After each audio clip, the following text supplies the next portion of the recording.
Mango juice, biscuits, noodles. சாப்பிட்டுக்கிட்டே இருப்பியா? நான் சாப்பிடறதில்ல.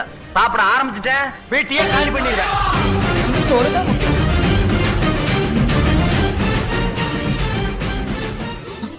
ஊரெல்லாம் ஓடி அலைஞ்சு உழைச்சு சம்பாதிக்கிறது எதுக்கு? இதுக்கு தானே.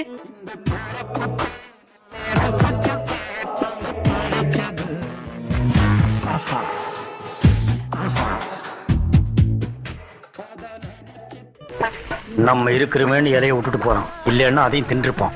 சம்பளம் கிடையாது, வேலை வேலைக்கு விதவிதமா சாப்பாடு மட்டும் உண்டு. எவனோ சொந்தக்காரன் சோத்துக்கு வந்துட்டான்டோ, திருப்புடா வண்டிய.